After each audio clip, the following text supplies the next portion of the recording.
मेरे ही घर की ट्रैसपासर बना के हुक्म दे रहे आ 9 सैक्टर तो ADGP क्राइम कि मैं हुक्म देना तुसीं मालक मकान नूं चक के जेलों च बंद करो और क्रिमिनल्स नूं इन्हां दे घरां च वाड़ो।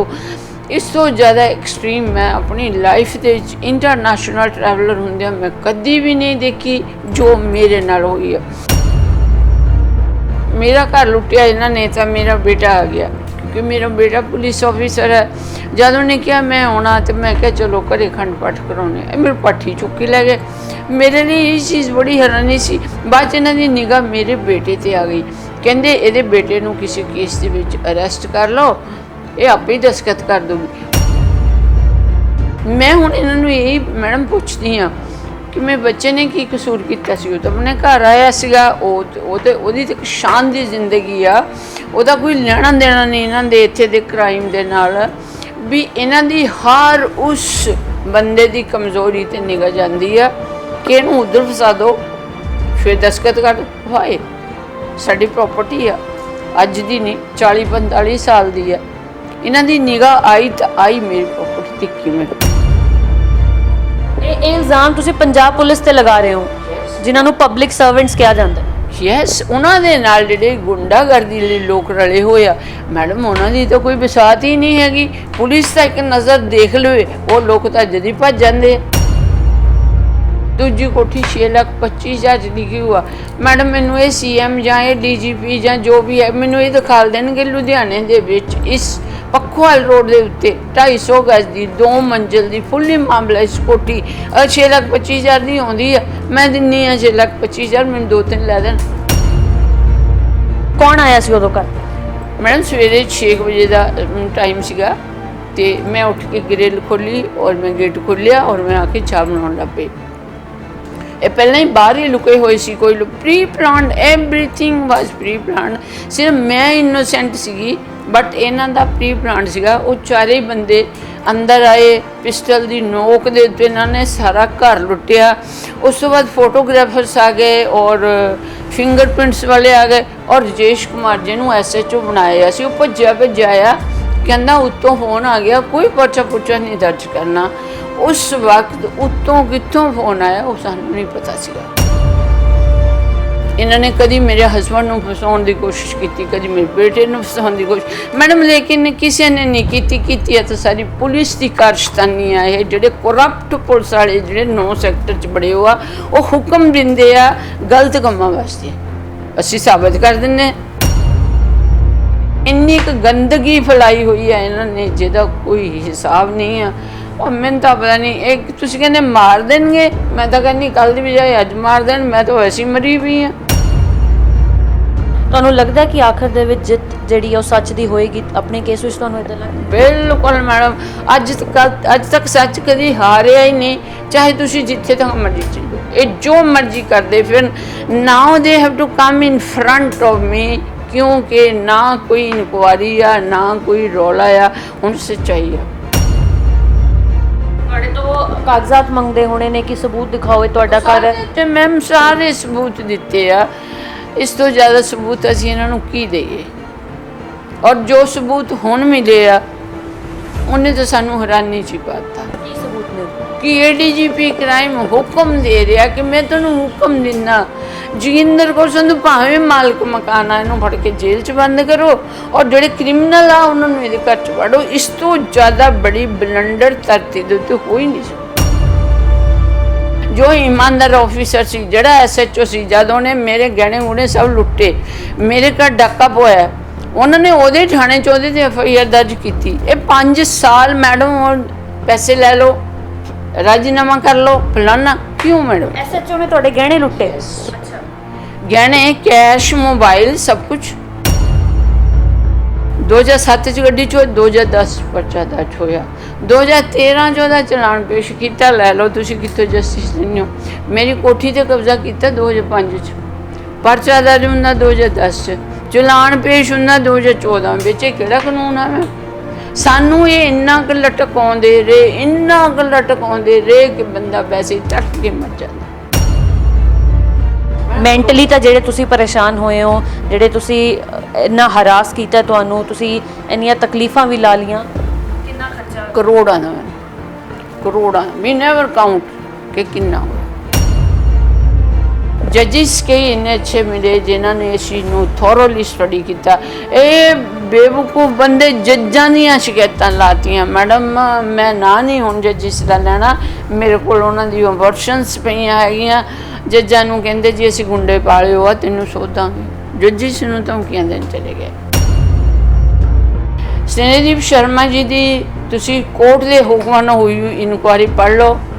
ਸਪਸ਼ਟ ਲਿਖਿਆ ਕਿ ਥਾਣੇਦਾਰ ਕਿੰਨਾ ਕਰਪਟ ਹੈਗਾ ਔਰ ਇਹ ਜੋਗਿੰਦਰ ਕੌਰ ਸੰਧੂ ਦੇ ਬੇਟੇ ਨੂੰ ਫਸਾ ਕੇ ਮੋਟੀ ਰਕਮ ਖਾਣ ਦੇ ਚੱਕਰ 'ਚ ਸੀ। ਇਸ ਸਮਾਜ ਦੇ ਵਿੱਚ ਆਮ ਲੋਕਾਂ ਦੇ ਨਾਲ ਧੱਕੇਸ਼ਾਹੀ ਹੋਣਾ ਬਹੁਤ ਆਮ ਹੋ ਗਿਆ ਤੇ ਉਸੇ ਸਮਾਜ ਦੇ ਵਿੱਚ ਪੰਜਾਬ ਪੁਲਿਸ ਦੀ ਵਰਦੀ ਤੇ ਸਵਾਲ ਖੜੇ ਹੋਣਾ ਜਾਂ ਪੰਜਾਬ ਪੁਲਿਸ ਦੀ ਵਰਦੀ ਤੇ ਆਮ ਲੋਕਾਂ ਵੱਲੋਂ ਉਂਗਲ ਚੁੱਕਣਾ ਵੀ ਉਨਾ ਹੀ ਆਮ ਹੋ ਗਿਆ।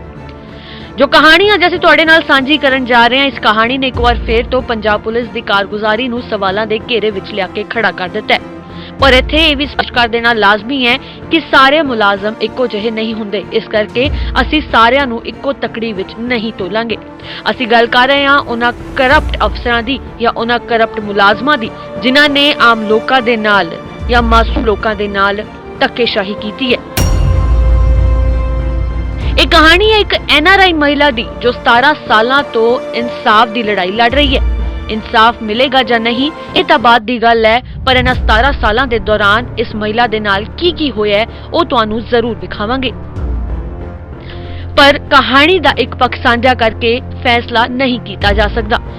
ਅੱਜ ਜਦੋਂ ਕਹਾਣੀ ਦਾ ਦੂਸਰਾ ਪੱਖ ਜਾਣਨ ਦੇ ਲਈ ਡੇਲੀ ਪੋਸਟ ਪੰਜਾਬੀ ਦੀ ਟੀਮ ਕਮਿਸ਼ਨਰ ਦਫ਼ਤਰ ਦੇ ਵਿੱਚ ਪੱਖ ਲੈਣ ਦੇ ਲਈ ਗਈ ਤਾਂ ਉਹਨਾਂ ਨੇ ਇਹ ਕਹਿ ਕੇ ਮਿਲਣ ਤੋਂ ਇਨਕਾਰ ਕਰ ਦਿੱਤਾ ਕਿ ਕਰੋਨਾ ਦੇ ਚਲਦੇ ਉਹ ਕਿਸੇ ਦੇ ਨਾਲ ਵੀ ਨਹੀਂ ਮਿਲਦੇ। ਉਸ ਤੋਂ ਬਾਅਦ ਲਗਾਤਾਰ ਫੋਨ ਕਰਨ ਦੇ ਬਾਵਜੂਦ ਫੋਨ ਦਾ ਜਵਾਬ ਨਹੀਂ ਦਿੱਤਾ ਗਿਆ, ਜਿਸ ਤੋਂ ਅਸੀਂ ਸਿਰਫ ਇਹ ਕਹਿ ਸਕਦੇ ਹਾਂ ਕਿ ਕਹਾਣੀ ਦਾ ਇੱਕ ਪੱਖ ਹੈ, ਪਰ ਇਸ ਕਹਾਣੀ ਦਾ ਇਹੀ ਪੱਖ ਦਰਦ ਬਿਆਨ ਕਰ ਰਿਹਾ ਹੈ ਉਸ ਮਹਿਲਾ ਦਾ ਜੋ 17 ਸਾਲਾਂ ਤੋਂ ਕਰੋੜਾਂ ਰੁਪਏ ਦਾ ਨੁਕਸਾਨ ਵੀ ਕਰਵਾ ਚੁੱਕੀ ਹੈ, ਸਲਾਖਾਂ ਦੇ ਪਿੱਛੇ ਵੀ ਰਹਿ ਕੇ ਆ ਚੁੱਕੀ ਹੈ ਤੇ ਹੋਰ ਵੀ ਬੜੇ ਦਰਦ ਹੰਡਾ ਚੁੱਕੀ ਹੈ। ਤਾਂ ਆਓ ਜਾਣਦੇ ਹਾਂ ਕਿ ਇਸ ਮਹਿਲਾ ਨਾਲ ਆਖਰ ਵਾਪਰਿਆ ਕੀ ਹੈ।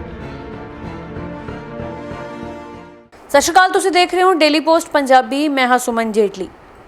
ਅੱਜ ਮੁਲਕ ਦੇ ਲੱਖਾਂ ਨਾਗਰਿਕ ਸਿਸਟਮ ਦੇ ਖਿਲਾਫ ਲੜਾਈ ਲੜ ਰਹੇ ਨੇ। ਉਹਨਾਂ ਨਾਲ ਜੋ ਧੱਕਾ ਹੋ ਰਿਹਾ ਹੈ, ਜੋ ਨਾਇਨਸਾਫੀ ਹੋ ਰਹੀ ਹੈ, ਉਸ ਦੇ ਖਿਲਾਫ ਲੜਾਈ ਲੜ ਰਹੇ ਨੇ। ਲੜਾਈ ਖਤਮ ਨਹੀਂ ਹੁੰਦੀ, ਇਨਸਾਨ ਖਤਮ ਹੋ ਜਾਂਦਾ ਹੈ, ਉਹਨਾਂ ਦੇ ਹੱਕ ਨਹੀਂ ਮਿਲਦੇ।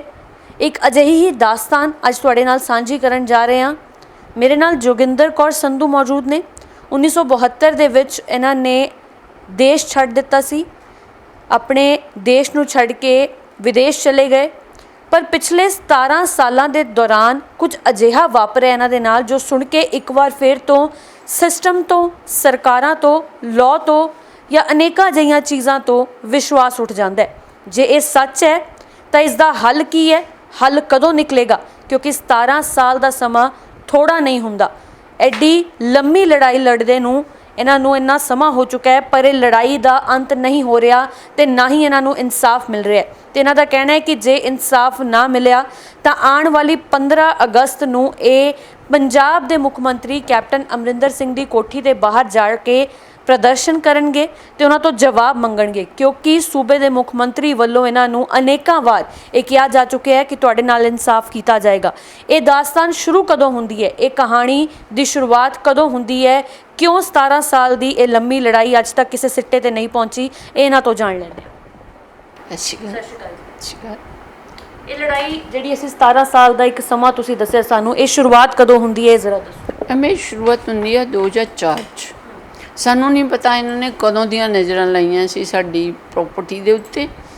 ਇਹ ਜਿੱਥੇ ਅਸੀਂ ਬੈਠੇ ਹਾਂ ਇਹ ਸਾਡਾ ਘਰ ਹੈ।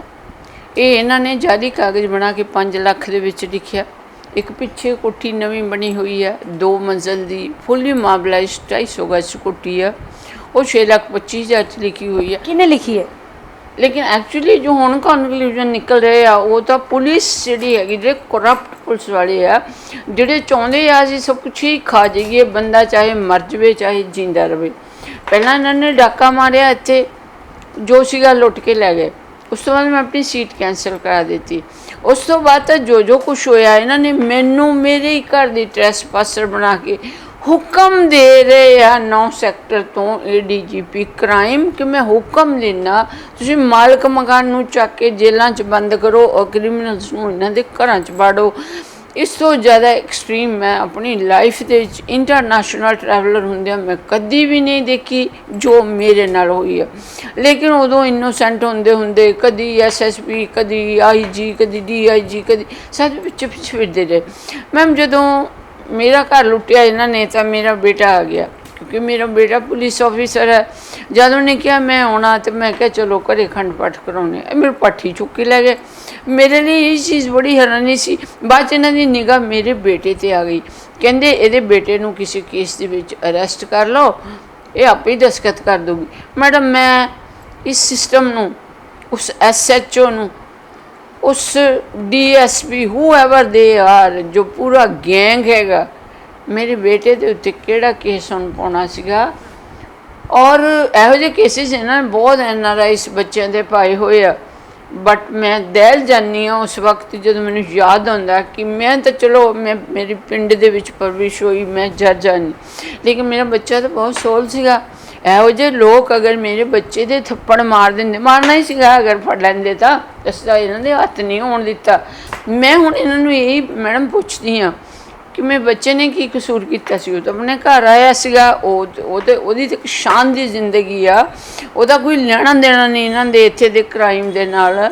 ਵੀ ਇਹਨਾਂ ਦੀ ਹਰ ਉਸ ਬੰਦੇ ਦੀ ਕਮਜ਼ੋਰੀ 'ਤੇ ਨਿਗਾਹ ਜਾਂਦੀ ਆ ਕਿ ਇਹਨੂੰ ਉੱਧਰ ਫਸਾ ਦਿਓ, ਫਿਰ ਦਸਤਖਤ ਕਰ ਵਾਏ।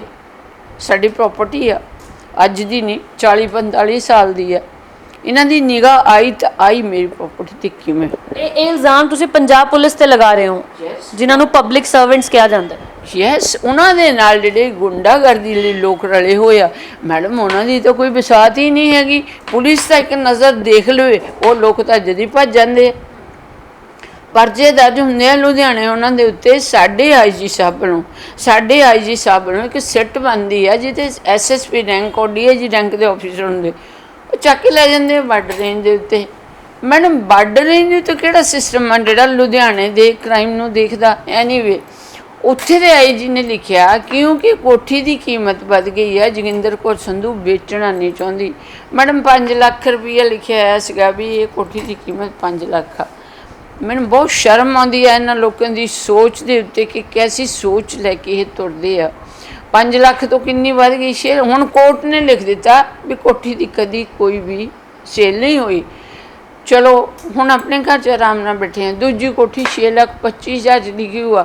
ਮੈਡਮ ਮੈਨੂੰ ਇਹ CM ਜਾਂ ਇਹ DGP ਜਾਂ ਜੋ ਵੀ ਹੈ ਮੈਨੂੰ ਇਹ ਦਿਖਾ ਦੇਣਗੇ ਲੁਧਿਆਣੇ ਦੇ ਵਿੱਚ ਇਸ ਪੱਖੋਵਾਲ ਰੋਡ ਦੇ ਉੱਤੇ 250 ਗਜ਼ ਦੀ 2 ਮੰਜ਼ਿਲ ਦੀ ਫੁੱਲੀ ਮਾਮਲਾਈਜ਼ ਕੋਠੀ 6,25,000 ਦੀ ਆਉਂਦੀ ਆ। ਮੈਂ ਦਿੰਦੀ ਹਾਂ 6,25,000, ਮੈਨੂੰ 2-3 ਲੈ ਦੇਣ। ਇੱਦਾਂ ਕਿਸੇ ਕੋਲੋਂ ਕਿਸੇ ਦਾ ਹੱਕ ਖੋਣਾ ਮੈਡਮ, ਉੱਥੇ ਲਾਅ ਐਂਡ ਆਰਡਰ ਨਹੀਂ, ਉੱਥੇ ਤਾਂ ਮੈਂ ਹੁਣ ਉਸ ਦਾ ਨਾਂ ਨਹੀਂ ਲੈਣਾ ਚਾਹੁੰਦੀ ਜੋ ਰਾਜ ਇਹ ਚਲਾ ਰਿਹਾ। ਇਹ ਡਾਕੇ ਦੀ ਜਿਹੜੀ ਤੁਸੀਂ ਗੱਲ ਕਰ ਰਹੇ ਹੋ, ਘਰ ਦੇ ਵਿੱਚ ਡਾਕਾ ਮਾਰਿਆ ਗਿਆ, ਤੁਸੀਂ ਉਦੋਂ ਘਰ ਮੌਜੂਦ ਸੀਗੇ? ਕੌਣ ਆਇਆ ਸੀ ਉਦੋਂ ਘਰ? ਮੈਡਮ ਸਵੇਰੇ 6 ਵਜੇ ਦਾ ਟਾਈਮ ਸੀਗਾ ਅਤੇ ਮੈਂ ਉੱਠ ਕੇ ਗ੍ਰਿਲ ਖੋਲ੍ਹੀ ਔਰ ਮੈਂ ਗੇਟ ਖੋਲ੍ਹਿਆ ਔਰ ਮੈਂ ਆ ਕੇ ਚਾਹ ਬਣਾਉਣ ਲੱਗ ਪਈ। ਇਹ ਪਹਿਲਾਂ ਹੀ ਬਾਹਰ ਹੀ ਲੁਕੇ ਹੋਏ ਸੀ, ਕੋਈ ਪ੍ਰੀ ਪਲਾਨਡ, ਐਵਰੀਥਿੰਗ ਵਾਜ਼ ਪ੍ਰੀ ਪਲਾਨਡ। ਸਿਰਫ ਮੈਂ ਇਨੋਸੈਂਟ ਸੀਗੀ, ਬਟ ਇਹਨਾਂ ਦਾ ਪ੍ਰੀ ਪਲਾਨਡ ਸੀਗਾ। ਉਹ ਚਾਰੇ ਹੀ ਬੰਦੇ ਅੰਦਰ ਆਏ, ਪਿਸਟਲ ਦੀ ਨੋਕ ਦੇ ਉੱਤੇ ਇਹਨਾਂ ਨੇ ਸਾਰਾ ਘਰ ਲੁੱਟਿਆ। ਉਸ ਤੋਂ ਬਾਅਦ ਫੋਟੋਗ੍ਰਾਫਰਸ ਆ ਗਏ ਔਰ ਫਿੰਗਰਪ੍ਰਿੰਟਸ ਵਾਲੇ ਆ ਗਏ ਔਰ ਰਜੇਸ਼ ਕੁਮਾਰ ਜਿਹਨੂੰ SHO ਬਣਾਇਆ ਸੀ ਉਹ ਭੱਜਿਆ ਆਇਆ, ਕਹਿੰਦਾ ਉੱਤੋਂ ਫੋਨ ਆ ਗਿਆ, ਕੋਈ ਪਰਚਾ ਪੁਰਚਾ ਨਹੀਂ ਦਰਜ ਕਰਨਾ। ਉਸ ਵਕਤ ਉੱਤੋਂ ਕਿੱਥੋਂ ਫੋਨ ਆਇਆ ਉਹ ਸਾਨੂੰ ਨਹੀਂ ਪਤਾ ਸੀਗਾ। ਉਹ ਅਸੀਂ ਅੱਜ ਤੱਕ ਬੋਲੇ, ਹੁਣ ਸਾਨੂੰ ਪਤਾ ਲੱਗ ਗਿਆ ਕਿ ਉਹ ਉੱਤੋਂ ਕੌਣ ਸੀ। ਇਹ 9 ਸੈਕਟਰ ਦੇ ਵਿੱਚੋਂ ਹੀ ਸਾਰੇ ਆਰਡਰਸ ਆਏ ਜਿਨ੍ਹਾਂ ਨੇ ਸਾਡੀ ਜ਼ਿੰਦਗੀ ਦੀ 17 ਸਾਲ ਤਬਾਹੀ ਕੀਤੀ। ਇਹਨਾਂ 17 ਸਾਲਾਂ ਦੇ ਦੌਰਾਨ ਤੁਸੀਂ ਜੇਲ੍ਹ ਦੀਆਂ ਸਲਾਖਾਂ ਪਿੱਛੇ ਵੀ ਬੰਦ ਰਹੇ ਹੋ ਕਾਫੀ ਸਮਾਂ, ਕਿਉਂਕਿ ਮੈਂ ਟ੍ਰੈਸਪਾਸਰ ਆਪਣੇ ਘਰ ਦੀ ਸੀਗੀ। ਔਰ ਅੱਜ ਤੱਕ ਜਿਹੜਾ ਵੀ ਆਫਿਸਰ ਇਹ ਕੁਐਸਚਨ ਕਰਦਾ ਇਹਨਾਂ ਨੂੰ, ਉੱਥੋਂ ਇਹ ਇਨਕੁਆਇਰੀ ਚੱਕ ਕੇ ਲੈ ਜਾਂਦੇ ਆ ਔਰ ਇਨਕੁਆਇਰੀ ਉਸ ਪੁਲਿਸ ਵਾਲਿਆਂ ਨੂੰ ਦੇ ਦਿੰਦੇ ਆ ਜਿਹਦਾ ਰਿਕਾਰਡ ਜਿਹੜਾ ਮਹਾ ਕਰਪਟ ਹੁੰਦਾ, ਤਾਂ ਕਿ ਉਹ ਇਹਨਾਂ ਦੇ ਹੱਕ ਵਿੱਚ ਕਰ ਦੇਵੇ। ਮੈਡਮ ਇੱਕ ਗੱਲ ਨੇ ਐਂਡ ਦੇ ਉੱਤੇ ਆ ਕੇ ਤਾਂ ਸੱਚਾਈ ਨੇ ਨਿਕਲਣਾ। ਸੋ ਬਾਹਰ ਆ ਰਹੀ ਹੈ ਸੱਚਾਈ, ਲੇਕਿਨ CM ਸਾਹਿਬ ਨੂੰ ਸ਼ਾਇਦ ਪਤਾ ਨਹੀਂ ਕੀ ਚਾਹੀਦਾ, ਜਾਂ ਉਹ ਇਹਨਾਂ ਦਾ ਪੱਖ ਪੂਰਨਾ ਚਾਹੁੰਦੇ, ਅਸੀਂ ਤਾਂ ਨਹੀਂ ਤੁਸੀਂ ਪੂਰਨ। ਦੱਸਿਆ ਕਿ ਤੁਹਾਡੀ ਇਸ ਦੌਰਾਨ ਸੀਐਮ ਸਾਹਿਬ ਨਾਲ ਵੀ ਮੁਲਾਕਾਤ ਹੋਈ ਹੈ, ਉਹਨਾਂ ਨੇ ਵੀ ਦਲਾਸੇ ਦਿੱਤੇ ਸਨ। ਕੀ ਕਿਹਾ ਸੀ ਉਹਨਾਂ ਨੇ, ਤੁਸੀਂ ਕੀ ਦੱਸਿਆ? ਮੈਡਮ ਪਹਿਲਾਂ ਤਾਂ ਬਾਦਲ ਸਾਹਿਬ ਉਹਨਾਂ ਦੇ ਪਿੱਛੇ ਪਿੱਛੇ ਫਿਰਦੇ ਰਹੇ। ਸੁਖਬੀਰ ਬਾਦਲ ਸੀਗੇ, ਹੋਮ ਮਿਨਿਸਟਰ ਪ੍ਰਕਾਸ਼ ਸਿੰਘ ਬਾਦਲ ਸੀਗੇ, ਸੀਐਮ। ਬੀਬਾ ਮੈਂ ਬੈਠਾ ਹਾਂ, ਬੀਬਾ ਡੋਂਟ ਵਰੀ, ਬੀਬਾ ਜੇ ਵੋ, ਚਲੋ ਜੀ ਉਦੋਂ ਆ ਪਰਚੇ ਦਰਜ ਹੋਏ, ਉਹ ਅੱਜ ਇਹ ਫਲਾਣਾ, ਸਭ ਫਿਰਦੇ ਰਹੇ। ਉਸ ਤੋਂ ਬਾਅਦ ਜਦੋਂ ਸਾਡੇ ਘਰ ਡਾਕਾ ਪਿਆ, ਉਦੋਂ ਅਮਰਿੰਦਰ ਸਿੰਘ ਹੀ ਸੀ ਸੀਐਮ। ਉਸ ਤੋਂ ਬਾਅਦ 2005 ਦੀ ਗੱਲ ਹੈ।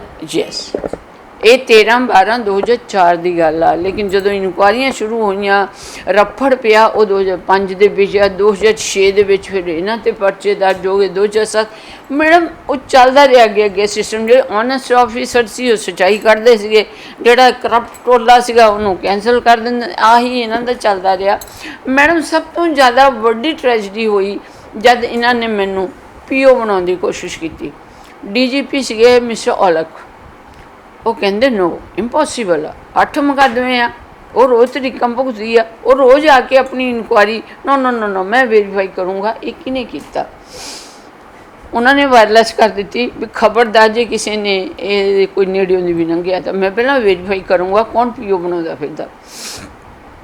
ਮੈਡਮ 4 ਨੰਬਰ ਕੋਰਟ ਦੇ ਅੱਗੇ ਤਰੀਕ ਸੀਗੀ, ਇਹ 35 ਔਰ ਰਜੇਸ਼ ਕੁਮਾਰ ਥਾਣੇਦਾਰ ਜਿਹੜਾ ਡੀਐਸਪੀ ਬਣਾਤਾ ਹੁਣ, ਉਹ ਖੰਨੇ ਤੋਂ ਆਇਆ, ਰਾਤੀ ਪੀਓ ਬਣਾਉਂਦੇ ਆ, ਸਵੇਰੇ ਇਹ ਸਾਰਾ ਲਾਣਾ ਇਕੱਠਾ ਹੋ ਕੇ 4 ਨੰਬਰ ਕੋਰਟ ਦੇ ਅੱਗੇ ਖੜੇ ਆ। ਔਰ ਮੈਡਮ ਇਹਨਾਂ ਨੇ ਮੈਨੂੰ ਉੱਥੇ ਘੇਰ ਲਿਆ। ਲੇਕਿਨ ਡੀਆਈਜੀ ਸਾਹਿਬ ਆਏ, ਉਹਨਾਂ ਨੇ ਐਸਐਚਓ 5 ਨੰਬਰ ਨੂੰ ਕਿਹਾ, ਕਹਿੰਦੇ ਤੂੰ ਬੀਬੀ ਦੀ ਗੱਡੀ ਕਢਾ ਤੇ ਉਹਨੂੰ ਘਰ ਛੱਡਿਆ। ਬਟ ਨੌਨਸੈਂਸ, ਬੰਦੇ ਕਿਉਂ ਨਹੀਂ ਫੜੇ? ਬੰਦੇ ਤਾਂ ਸਾਹਮਣੇ ਸੀ। ਕਿਸੇ ਲੇਡੀ ਦੀ ਗੱਡੀ ਘੇਰ ਕੇ ਉਹਦੀ ਗੱਡੀ 'ਤੇ ਪੈਟਰੋਲ ਪਾਉਣ ਦੀ ਕੋਸ਼ਿਸ਼ ਕਰਨੀ, ਉਹਨੂੰ ਮਾਰਨ ਦੀ ਕੋਸ਼ਿਸ਼ ਕਰਨੀ। ਮੈਡਮ ਉਹ ਬੰਦੇ ਸਾਹਮਣੇ ਆ। ਉਸ ਤੋਂ ਬਾਅਦ ਉਹਨਾਂ ਦੀ ਰਿਪੋਰਟ ਬਣਾਤੀ ਕਿ ਉਹ ਤਾਂ ਹੈ ਹੀ ਨਹੀਂ ਸੀ ਉੱਥੇ। ਇਹ ਕਦੋਂ ਦੀ ਗੱਲ ਹੈ ਕਿ ਐਕਸੀਡੈਂਟ ਕਰਨ ਦੀ ਕੋਸ਼ਿਸ਼? 2009 ਦੀ ਗੱਲ ਆ। ਤੁਸੀਂ ਇਹ ਦਾਅਵੇ ਨਾਲ ਕਿੱਦਾਂ ਕਹਿ ਸਕਦੇ ਹੋ ਕਿ ਉਹ ਪੰਜਾਬ ਪੁਲਿਸ ਦਾ ਹੀ ਹੱਥ ਸੀ ਉਹਦੇ ਵਿੱਚ? ਮੈਡਮ ਜੀ ਹੱਦ ਹੋ ਗਈ। ਐਸਐਚਓ ਸਾਹਮਣੇ ਖੰਨੇ ਤੋਂ ਦੌੜਾ ਫਿਰਦਾ ਹੈਗਾ, ਔਰ ਉਹ ਜਿਹੜੇ ਉਹ ਇਹਨਾਂ ਦੇ ਲੈਂਡ ਗ੍ਰੈਬਰ ਬਣੇ ਫਿਰਦੇ ਹੈਗੇ, ਉਹ ਮੈਨੂੰ 35 ਬੰਦੇ ਘੇਰਾ ਪਾ ਕੇ ਖੜੇ ਆ। ਐਸਐਸਪੀ ਸੁੱਤਾ ਵੀ ਸੀ ਡੀਸੀ ਦਫ਼ਤਰ ਦੇ ਅੱਗੇ, ਮੈਡਮ ਗੱਡੀ ਘੇਰੀ ਹੋਈ ਆ।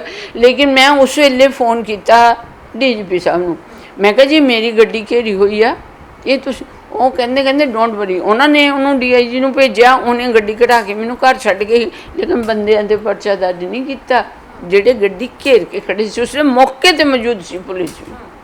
ਕਿਉਂ? ਤੇ ਇਸ ਕਿਉਂ ਦਾ ਕੋਈ ਜਵਾਬ ਨਹੀਂ ਮਿਲਿਆ ਨਾ। ਉਹ ਬੰਦੇ ਹੀ ਇਹਨਾਂ ਦੇ ਆ ਮੈਡਮ। ਬੰਦੇ, ਤੁਸੀਂ ਗੱਲ ਦੱਸੋ, ਇੱਕ ਬੰਦਾ ਇੱਕ ਵਾਰ ਕਿਡਨੈਪ ਹੋ ਜਾਂਦਾ, ਉਹ ਫਿਰ ਦੂਜੇ ਦਿਨ ਫੇਰ ਹੋ ਜਾਂਦਾ, ਉਹ ਤੀਜੇ, ਇਹ ਕਿੰਨੀ ਕੁ ਵਾਰ ਕਿਡਨੈਪ ਹੁੰਦੇ?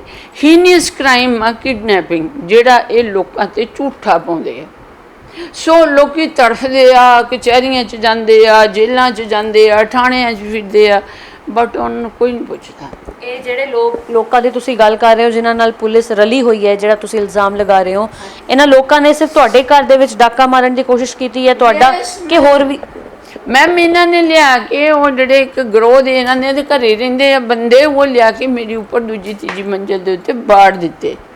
ਜਦੋਂ ਮੈਂ ਆਪਣੇ ਘਰ ਆਈ ਹਾਂ, ਮੈਨੂੰ ਮਾਰਨ ਵਾਸਤੇ ਉਹ ਬੰਦੇ ਮੇਰੇ ਘਰ 'ਚ ਵੜੇ। ਲੇਕਿਨ ਉਸ ਵੇਲੇ ਪੁਲਿਸ ਜਿਹੜੀ ਸੀ ਉਹ ਅਲਰਟ ਹੋ ਚੁੱਕੀ ਸੀ। ਉਸ ਵੇਲੇ ਸਾਡੇ ਐਸਐਸਪੀ ਜਿਹੜੇ ਅਮਨਦੀਪ ਸਿੰਘ ਰਾਏ ਸੀਗੇ, ਉਸ ਵੇਲੇ ਇੱਕ ਸੱਟ ਬਣ ਚੁੱਕੀ ਸੀ, ਇਹਨਾਂ ਲੋਕਾਂ ਦੀ ਪੇਸ਼ ਨਹੀਂ ਜਾਂਦੀ ਸੀ। ਸੋ ਇਸ ਵਾਸਤੇ ਕੁਛ ਵੀ ਮੈਡਮ ਐਸਾ ਨਹੀਂ ਜੋ ਅਸੀਂ ਇਮੈਜਿਨ ਕਰ ਰਹੇ ਹਾਂ ਜਾਂ ਜੋ ਅਸੀਂ ਸੋਚ ਰਹੇ, ਐਵਰੀਥਿੰਗ ਅਸੀਂ ਆਪਣੇ ਹੰਡਾਈ ਆ, ਆਪਣੇ ਹੱਡਾਂ 'ਤੇ ਹੰਡਾਈ ਆ, ਆਪਣੇ ਦਿਮਾਗ 'ਤੇ ਹੰਡਾਈ ਆ, ਔਰ ਅਸੀਂ ਇਹ ਦਰਦ ਜਿਹੜੇ ਆ ਆਪਣੇ 'ਤੇ ਕੱਟੇ ਆ। ਤੁਹਾਡਾ ਪਰਿਵਾਰ ਫਰਾਂਸ ਦੇ ਵਿੱਚ ਹੀ ਹੈ, ਤੁਸੀਂ ਇੱਥੇ ਇਕੱਲੇ ਰਹਿ ਰਹੇ ਹੋ? ਜਦੋਂ ਤੁਹਾਨੂੰ ਗ੍ਰਿਫਤਾਰ ਕੀਤਾ ਗਿਆ, ਤੁਹਾਡੀ ਜ਼ਮਾਨਤ ਕਿਹਨੇ ਕਰਵਾਈ? ਮੈਡਮ ਮੇਰੀ ਛੋਟੀ ਬੇਟੀ ਜਿਹੜੀ ਉਹ ਆ ਗਈ ਸੀ ਬਾਹਰੋਂ, ਕਿਉਂਕਿ ਬੇਟੇ ਨੂੰ ਅਸੀਂ ਫਟਾਫਟ ਉਸੇ ਵੇਲੇ ਫਲਾਈਟ ਕਰਾਤੀ ਕਿਉਂਕਿ ਖਤਰਾ ਸੀ। ਉਹ ਪਹੁੰਚ ਗਿਆ, ਫਿਰ ਉਸ ਤੋਂ ਬਾਅਦ ਮੇਰੀ ਛੋਟੀ ਬੇਟੀ ਜਿਹੜੀ ਉਹ ਆ ਗਈ ਸੀ। ਇਹ ਕੋਈ ਪੁਰਾਣੀ ਰੰਜਿਸ਼ ਦਾ ਮਾਮਲਾ ਤਾਂ ਨਹੀਂ ਹੈ ਜਿਹੜਾ ਤੁਹਾਡੀ ਜ਼ਮੀਨ? ਜਾਣਦੀ ਨਹੀਂ ਇੱਥੇ ਕੌਣ ਹੈਗੇ ਆ ਇਹ। ਜਦੋਂ ਅਸੀਂ ਕੋਠੀਆਂ ਬਣਾਈਆਂ madam, it was very peaceful area, ਕੋਈ ਸ਼ਰਾਰਤੀ ਅਨਸਰ ਨਹੀਂ ਸੀ ਇੱਥੇ। ਇਹ ਤਾਂ ਸਾਨੂੰ ਪਤਾ ਨਹੀਂ ਕਿੱਥੋਂ ਆਏ ਹੋ ਆਏ। ਇੱਕ ਇਹਨਾਂ ਨੇ ਨਿਊ ਬਿਜ਼ਨਸ ਬਣਾਇਆ ਹੋਇਆ ਕਿ ਜੋ ਲੋਕ ਨਹੀਂ ਰਹਿੰਦੇ ਉਹਨਾਂ ਦੇ ਘਰਾਂ 'ਤੇ ਕਬਜ਼ੇ ਕਰ ਲਓ। ਪੁਲਿਸ ਦੀ ਘਰਾਂ 'ਚ ਕਬਜ਼ੇ ਹੋਏ ਨੇ? ਮੈਡਮ ਇੱਕ ਗੱਲ ਦੱਸੋ, ਸਰਬਜੀਤ ਸਰਾਭਾ ਨਗਰ 53D ਸਰਾਭਾ ਨਗਰ, ਉਹਦੀ ਕਰੋੜਾਂ ਦੀ ਕੋਠੀ ਆ ਸਕੂਲ ਦੀ ਬੈਕ ਸਾਈਡ 'ਤੇ। ਕਮਲਜੀਤ ਸਿੱਧੂ ਉਹਨਾਂ ਦੀ ਮਿਸਿਸ ਵੀ ਇਹ ਮਤਲਬ ਬਹੁਤ ਵੱਡੇ ਆਫਿਸਰ ਰਹੇ ਹੈਗੇ ਆ, ਉਹਨਾਂ ਦੀ ਕੋਠੀ ਦੇ ਉੱਤੇ। ਬਲਜਿੰਦਰ ਬਿੱਲਾ ਜਵੈਲਰਸ, ਉਹਦੀ 5 ਲੱਖ ਦੀ ਕੋਠੀ। ਮੈਂ ਇੱਕ ਥੋੜ੍ਹੀ ਆ ਕਿਤੇ, ਤੇ ਗਿਣਦੇ ਥੱਕ ਜਾਓਗੇ ਤੁਸੀਂ ਇੰਨੇ ਲੋਕ। ਅੱਛਾ, ਤੁਹਾਡੇ ਨਾਲ ਨਾਲ ਹੋਰ ਵੀ ਲੋਕ ਨੇ ਜਿਹੜੇ ਇਸ ਜੰਗ ਦਾ ਹਿੱਸਾ ਬਣੇ ਹੋਏ ਨੇ? ਬਿਲਕੁਲ। ਇਨਸਾਫ ਕਿਸੇ ਨੂੰ ਨਹੀਂ ਮਿਲਣਾ। ਦੌੜ ਦੌੜ ਗਏ ਲੋਕ ਵਿਚਾਰੇ। ਮੈਮ ਦੇਖੋ, ਜਿਹਨੇ ਰੋਜ਼ਗਾਰ ਕਮਾਉਣਾ ਆ, ਜਿਹਨੇ ਰੋਟੀ ਕਮਾਉਣੀ ਆ, ਉਹ ਇਹਨਾਂ ਦੇ ਨਾਲ ਹੀ ਥੋੜ੍ਹੀ ਲੜੀ ਜਾਊਗਾ। ਉਹਨਾਂ ਨੇ ਆਪਣੀ ਜ਼ਿੰਦਗੀ ਵੀ ਦੇਖਣੀ ਹੈ। ਮੈਨੂੰ ਤਾਂ ਘਰੋਂ ਪੈਸੇ ਆ ਜਾਂਦੇ ਆ, ਮੇਰੀ ਲਾਈਫ ਚੱਲਦੀ ਆ। ਉਹਨਾਂ ਨੂੰ ਤਾਂ ਵਿਚਾਰਿਆਂ ਨੂੰ ਕਿਤੇ ਨਹੀਂ ਆਉਂਦੇ, ਉਹਨਾਂ ਨੇ ਤਾਂ ਕਾਰੋਬਾਰ ਕਰਨਾ। ਪਰਿਵਾਰ ਨੇ ਕਦੇ ਕਿਹਾ ਨਹੀਂ ਫਰਾਂਸ ਆ ਜਾ, ਇੱਥੇ ਕੀ ਪਿਆ, ਇੱਥੇ ਤਾਂ ਧੱਕੇ ਹੀ ਖਾ ਰਹੇ? ਮੈਂ ਜਾਂਦੀ ਹਾਂ, ਫਿਰ ਆ ਜਾਂਦੀ ਹਾਂ। ਮੇਰਾ ਪਰਿਵਾਰ ਮੇਰੇ ਨਾਲ ਬਿਲਕੁਲ ਜੁਆਇੰਟਲੀ ਆ। ਇਹਨਾਂ ਨੇ ਕਦੀ ਮੇਰੇ ਹਸਬੈਂਡ ਨੂੰ ਫਸਾਉਣ ਦੀ ਕੋਸ਼ਿਸ਼ ਕੀਤੀ, ਕਦੀ ਮੇਰੇ ਬੇਟੇ ਨੂੰ ਫਸਾਉਣ ਦੀ ਕੋਸ਼ਿਸ਼। ਮੈਡਮ ਲੇਕਿਨ ਕਿਸੇ ਨੇ ਨਹੀਂ ਕੀਤੀ ਹੈ ਤਾਂ ਸਾਰੀ ਪੁਲਿਸ ਦੀ ਕਾਰਸਤਾਨੀ ਆ। ਇਹ ਜਿਹੜੇ ਕਰਪਟ ਪੁਲਿਸ ਵਾਲੇ ਜਿਹੜੇ 9 ਸੈਕਟਰ 'ਚ ਬੜੇ ਹੋ ਆ, ਉਹ ਹੁਕਮ ਦਿੰਦੇ ਆ ਗਲਤ ਕੰਮਾਂ ਵਾਸਤੇ। ਅਸੀਂ ਸਾਬਤ ਕਰ ਦਿੰਦੇ। ਮੈਂ ਇਹਨਾਂ ਨੂੰ ਮੈਡਮ 2018 ਦਾ ਲਾਸਟ ਦਿੱਤਾ ਸੀਗਾ, ਜਦੋਂ ਸਾਨੂੰ ਪਤਾ ਲੱਗਾ ਕਿ ਇਹ ਜਿਹੜੇ ਹੈਗੇ ਆ 9 ਸੈਕਟਰ ਦੇ ਵਿੱਚੋਂ ਹੀ ਸਾਡੀ ਬਰਬਾਦੀ ਹੋਈ ਆ। ਇਹ ਥੱਲੇ ਨਹੀਂ ਉਤਰੇ। ਮੈਂ ਕਿਹਾ ਥੱਲੇ ਆ ਜਾਓ, ਇੱਥੇ ਸਾਹਮਣੇ ਸਾਰੀ ਪਬਲਿਕ ਦੇ ਦੱਸੋ ਸਾਡਾ ਕਸੂਰ ਕੀ ਸੀਗਾ। ਨਹੀਂ ਆਏ। ਨਹੀਂ ਅਸੀਂ ਕਰਦੇ ਹਾਂ, ਅਸੀਂ ਹਾਂ ਜੀ, ਕੁਛ ਨਹੀਂ ਹੋਇਆ ਜੀ। ਜਦੋਂ ਮੁੱਖ ਮੰਤਰੀ ਪੰਜਾਬ ਕੈਪਟਨ ਅਮਰਿੰਦਰ ਸਿੰਘ ਦੇ ਨਾਲ ਮੁਲਾਕਾਤ ਹੋਈ ਤਾਂ ਉਹਨਾਂ ਨੇ ਕੀ ਕਿਹਾ ਸੀ ਕਿ ਕਿਹਦੇ ਕੋਲ ਹੈ ਹੁਣ ਤੁਹਾਡਾ ਕੇਸ, ਕੌਣ ਤੁਹਾਨੂੰ ਇਨਸਾਫ ਦਿਵਾਏਗਾ? ਉਹਨਾਂ ਨੇ ਕਿਹਾ ਸੀਪੀ ਸਾਹਿਬ ਲੁਧਿਆਣਾ ਵਾਲੇ ਜਿਹੜੇ ਹੈਗੇ, ਉਹਨਾਂ ਨਾਲ ਮੇਰੀ ਗੱਲ ਹੋਈ ਆ, ਤੁਸੀਂ ਵਾਪਿਸ ਚਲੋ, ਉਹ ਗੱਲ ਕਰਦੇ। ਮੈਂ ਕਿਹਾ ਜੀ ਮੈਨੂੰ ਕੀ ਪਤਾ ਗੱਲ ਹੋਈ ਕਿ ਨਹੀਂ ਹੋਈ। ਉਹਨਾਂ ਨੇ ਉਸ ਵੇਲੇ ਸੀਪੀ ਸਾਹਿਬ ਦਾ ਫੋਨ ਆ ਗਿਆ, ਕਹਿੰਦੇ ਬੀਬਾ ਵਾਪਿਸ ਆ ਜਾ, ਮੇਰੀ ਗੱਲ ਹੋ ਗਈ ਸੀਐਮ ਸਾਹਿਬ ਨਾਲ, ਮੈਂ ਦੇਖਦਾ। ਸੋ 7 ਮਹੀਨੇ ਵੀ ਮੈਡਮ ਲੰਘ ਗਏ। ਹੁਣ ਲਾਈਫ ਤੇ ਜਿਹੜੀ ਉਹ ਖਤਮ ਹੋ ਗਈ, 17 ਸਾਲ ਉੱਦਾਂ ਖਤਮ ਹੋ ਗਏ, ਬਾਕੀ ਦੀ ਰਹਿੰਦੀ ਹੁੰਦੀ ਹੁਣ ਨਿਕਲੀ ਜਾ ਰਹੀ ਹੈ। ਕਰੋਨਾ ਜਿਹੜਾ ਇਹ ਕਹਿੰਦੇ ਆ, ਕਰੋਨਾ ਤਾਂ ਮੈਮ ਹੁਣ ਆਇਆ। ਅਸੀਂ ਤਾਂ ਕਦੋਂ ਦੇ ਵਿਕਟਿਮ ਬਣੇ ਹੋ ਇਹਨਾਂ ਦੇ। ਪਹਿਲਾਂ ਮੈਨੂੰ ਟੀਬੀ ਹੋ ਗਈ, 7 ਮਹੀਨੇ ਮੇਰੇ ਹਸਬੈਂਡ ਰਹੇ ਇੱਥੇ, ਅਰਦਾਸ ਕਰਨੀ ਨਹੀਂ ਤੁਸੀਂ ਬਾਹਰ ਨਾ ਨਿਕਲਿਓ, ਇਹ ਬਹੁਤ ਗੰਦੇ ਲੋਕ ਆ, ਇਹ ਫਸਾ ਦੇਣਗੇ। ਮੈਮ ਆਪਣੇ ਘਰ ਦੇ ਵਿੱਚ ਅਸੀਂ ਟੈਰਰ ਲੈ ਕੇ, ਆਪਣੇ ਘਰ ਵਿੱਚ ਅਸੀਂ ਹੌਰਰ ਲੈ ਕੇ ਕਿੱਦਾਂ ਜੀ ਸਕਦੇ ਹਾਂ? ਅਸੀਂ ਜੀਂਦੇ ਰਹੇ। ਮੇਰੇ ਹਸਬੈਂਡ ਨੇ ਕਹਿਣਾ ਨਾ ਮੈਂ ਕੈਦੀ ਹਾਂ, ਮੈਂ ਕਿਉਂ ਅੰਦਰ? ਮੈਂ ਕਹਿੰਦਾ ਨਹੀਂ ਪਲੀਜ਼, ਤੁਸੀਂ ਨਹੀਂ ਜਾਣਦੇ ਗੰਦੇ ਲੋਕਾਂ ਨੂੰ। ਇਹ ਇੱਕ ਰਸਤਾ ਲੱਭਦੇ ਆ, ਇਹਨਾਂ ਨੂੰ ਕਿਸੇ ਨਾ ਕਿਸੇ ਤਰ੍ਹਾਂ ਡੀਮੋਰਲਾਈਜ਼ ਕੀਤਾ ਜਾਵੇ। ਮੇਰੇ ਬੇਟੇ ਨੇ ਦੱਸੋ ਮੈਡਮ ਇਹਨਾਂ ਦਾ ਕੀ ਗਵਾਇਆ ਸੀ? ਉਹਦੀ ਜੋਬ ਵੀ ਜਾਂਦੀ ਪਤਾ ਨਹੀਂ ਉਹਦਾ ਕੀ ਹੋਣਾ ਸੀ ਕਿ ਇਹਨਾਂ ਨੇ ਮਾਰ ਹੀ ਦੇਣਾ ਸੀ। ਸੋ ਇੰਨੀ ਕੁ ਗੰਦਗੀ ਫੈਲਾਈ ਹੋਈ ਹੈ ਇਹਨਾਂ ਨੇ ਜਿਹਦਾ ਕੋਈ ਹਿਸਾਬ ਨਹੀਂ ਆ। ਉਹ ਮੈਨੂੰ ਤਾਂ ਪਤਾ ਨਹੀਂ, ਇਹ ਤੁਸੀਂ ਕਹਿੰਦੇ ਮਾਰ ਦੇਣਗੇ, ਮੈਂ ਤਾਂ ਕਹਿੰਦੀ ਕੱਲ੍ਹ ਦੀ ਬਜਾਏ ਅੱਜ ਮਾਰ ਦੇਣ। ਮੈਂ ਤਾਂ ਵੈਸੇ ਮਰੀ ਵੀ ਹਾਂ, ਮੇਰੇ ਤਾਂ ਇੰਨੀ ਛੱਡੀ ਕੱਖ ਨਹੀਂ। ਤੁਸੀਂ ਦੱਸਿਆ ਕਿ 3 ਹਫ਼ਤੇ ਪਹਿਲੇ ਤੁਹਾਨੂੰ ਪੈਰਾਲਿਸਿਸ ਦਾ ਅਟੈਕ ਆਇਆ ਹੈ, ਉਸ ਵੇਲੇ ਤੁਸੀਂ ਕਿੱਥੇ ਸੀ? ਮੈਡਮ ਇਸ ਤਰ੍ਹਾਂ ਹੋਈ ਕਿਉਂਕਿ ਸੀਐਮ ਸਾਹਿਬ ਨੇ ਸੀਪੀ ਸਾਹਿਬ ਨੂੰ ਕਹਿਤਾ। ਸੀਪੀ ਸਾਹਿਬ ਦੀ ਅਸੀਂ ਬਹੁਤ ਰਿਸਪੈਕਟ ਕਰਦੇ ਹਾਂ। ਸੀਪੀ ਸਾਹਿਬ ਕਹਿੰਦੇ ਬੀਬਾ ਤੂੰ ਜਾ ਡੀਜੀਪੀ ਸਾਹਿਬ ਕੋਲ। ਮੈਂ ਚਲੀ ਗਈ, ਉੱਥੇ ਗਏ ਤਾਂ ਉਹ ਕਹਿੰਦੇ ਜੀ ਨਹੀਂ ਉੱਤੋਂ ਫੋਨ ਕਰਾਓ। ਉੱਤੋਂ ਫੋਨ ਕਿੱਥੋਂ ਕਰਾਈਏ, ਕੋਈ ਫੋਨ ਹੀ ਨਾ ਚੱਕੇ। ਮੈਂ ਕਦੀ ਸੀਪੀ ਸਾਹਿਬ ਨੂੰ ਫੋਨ ਕਰਾਂ, ਕਦੀ ਮੈਂ ਉਹਨਾਂ ਨੂੰ ਫੋਨ ਕਰਾਂ, ਕੋਈ ਚੁੱਕੇ ਨਾ।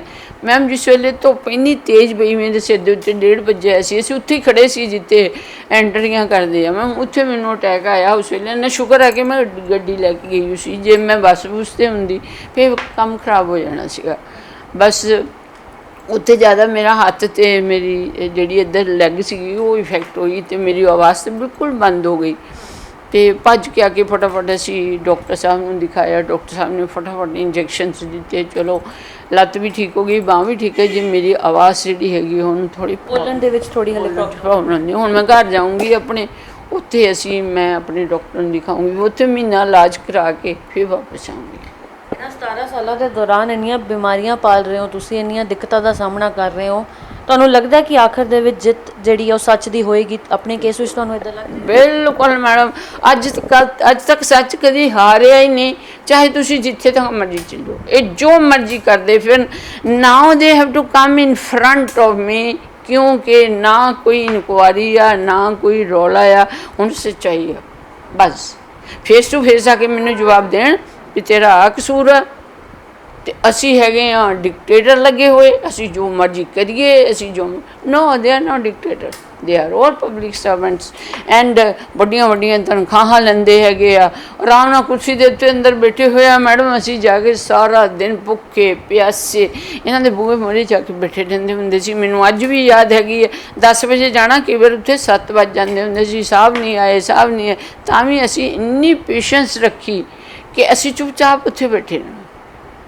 ਪਰ ਉਹਦਾ ਮਤਲਬ ਹੁਣ ਇਹ ਨਹੀਂ ਆ ਕਿ ਜਦੋਂ ਸਾਨੂੰ ਹੁਣ ਇਹ ਪਤਾ ਲੱਗ ਗਿਆ ਕਿ ਕ੍ਰਾਈਮ ਇਹ ਕਰਦੇ ਆ, ਦੋਸ਼ੀ ਅਸੀਂ ਦੋਸ਼ੀ ਨਹੀਂ ਆ, ਦੋਸ਼ੀ ਇਹ ਆ। ਤੁਹਾਡੇ ਤੋਂ ਕਾਗਜ਼ਾਤ ਮੰਗਦੇ ਹੋਣੇ ਨੇ ਕਿ ਸਬੂਤ ਦਿਖਾਓ ਤੁਹਾਡਾ ਘਰ ਹੈ, ਤੇ ਮੈਮ ਸਾਰੇ ਸਬੂਤ ਦਿੱਤੇ ਆ। ਇਸ ਤੋਂ ਜ਼ਿਆਦਾ ਸਬੂਤ ਅਸੀਂ ਇਹਨਾਂ ਨੂੰ ਕੀ ਦੇਈਏ? ਔਰ ਜੋ ਸਬੂਤ ਹੁਣ ਮਿਲੇ ਆ ਉਹਨੇ ਤਾਂ ਸਾਨੂੰ ਹੈਰਾਨੀ 'ਚ ਹੀ ਪਾ ਦਿੱਤਾ। ਕੀ ਸਬੂਤ ਨੇ? ਕਿ ADGP ਕ੍ਰਾਈਮ ਹੁਕਮ ਦੇ ਰਿਹਾ ਕਿ ਮੈਂ ਤੁਹਾਨੂੰ ਹੁਕਮ ਦਿੰਦਾ, ਜੋਗਿੰਦਰ ਕੌਰ ਸੰਧੂ ਭਾਵੇਂ ਮਾਲਕ ਮਕਾਨ ਆ, ਇਹਨੂੰ ਫੜ ਕੇ ਜੇਲ੍ਹ 'ਚ ਬੰਦ ਕਰੋ, ਔਰ ਜਿਹੜੇ ਕ੍ਰਿਮੀਨਲ ਆ ਉਹਨਾਂ ਨੂੰ ਇਹਦੇ ਘਰ 'ਚ ਵੜੋ। ਇਸ ਤੋਂ ਜ਼ਿਆਦਾ ਬੜੀ ਬਲੰਡਰ ਧਰਤੀ ਦੇ ਉੱਤੇ ਹੋ ਹੀ ਨਹੀਂ ਸਕਦੀ। ਹੋਈ ਸੀ, ਆਮ ਦਾ ਓਨਰ ਆਫ ਮਾਈ ਪ੍ਰੋਪਰਟੀ, ਹੋਈ ਸੀ ਟੂ ਗਿਵ ਦ ਆਰਡਰ। ਹੁਣ ਤੁਸੀਂ 15 ਅਗਸਤ ਨੂੰ ਕੀ ਸੋਚ ਕੇ ਜਾਣਾ ਹੈ? ਪੰਜਾਬ ਦੇ ਮੁੱਖ ਮੰਤਰੀ ਕੈਪਟਨ ਅਮਰਿੰਦਰ ਸਿੰਘ ਦੀ ਕੋਠੀ ਦੇ ਬਾਹਰ ਬੈਠਣ ਦਾ ਤੁਸੀਂ ਸੋਚ ਰਹੇ ਹੋ, ਤੇ ਕੀ ਉਹਦਾ ਹੱਲ ਕੀ ਨਿਕਲੇਗਾ? ਮੈਡਮ ਉਹਨੂੰ ਜਵਾਬ ਦੇਣਾ ਪਊਗਾ, ਉਹਨੇ ਕ੍ਰਾਈਮ ਕਿਉਂ ਕਰਾਇਆ। He has to answer. ਮੇਰੀ ਜ਼ਿੰਦਗੀ ਦੇ 17 ਸਾਲ ਦੀ ਕੋਈ ਇੰਸ਼ੋਰੈਂਸ ਨਹੀਂ ਹੋਈ ਸੀ ਕਿਉਂ ਮੈਂ ਇਹਨਾਂ ਦੀ ਝੂਠ ਦੇ ਪਲੰਦਿਆਂ ਦੇ ਉੱਤੇ ਆ ਕੇ ਖਰਾਬ ਕਰਨੀ ਸੀ। ਕਾਨੂੰਨ ਮੇਰੇ ਲਈ ਵੀ ਉੱਦਾਂ ਦਾ ਹੀ ਆ। ਕਾਨੂੰਨ ਇਹ ਭਾਵੇਂ ADGP ਆ, ਕੋਈ ਭਾਵੇਂ DGP ਆ, ਭਾਵੇਂ ਕੋਈ ਮੈਨੂੰ ਗਵਰਨਰ ਤੱਕ ਸੀਗੇ, ਗਵਰਨਰ ਸਾਹਿਬ ਨੂੰ ਜਾ ਕੇ ਦੱਸਿਆ ਸੌਰੀ ਸਰ ਮੇਰਾ ਧੱਕਾ ਹੋ ਰਿਹਾ। ਕੋਈ ਇੱਥੇ ਸਾਡੇ ਆਪਣੇ ਸੀਗੇ ਵਿਧਾਨ ਸਭਾ ਦੇ ਸਪੀਕਰ, ਉਹਨਾਂ ਨੇ ਲੈਟਰਸ ਲਿਖੇ ਵੀ ਇਹ ਲੇਡੀ ਬਹੁਤ ਦੁਖੀ ਆ, ਇਹਨੂੰ ਜਸਟਿਸ ਦਿਓ। ਕੋਈ ਸਪੈਸ਼ਲ ਆਫਿਸਰ ਉਹਨਾਂ ਦੀ ਸਿਹਤ 'ਤੇ ਕੋਈ ਅਸਰ ਤਾਂ ਹੋਵੇ ਜੇ ਕੋਈ ਹੋਰ ਹੋਵੇ, ਕਿਉਂਕਿ ਇਹ ਤਾਂ ਹੈ ਹੀ ਇਹ ਖੁਦ ਹੀ।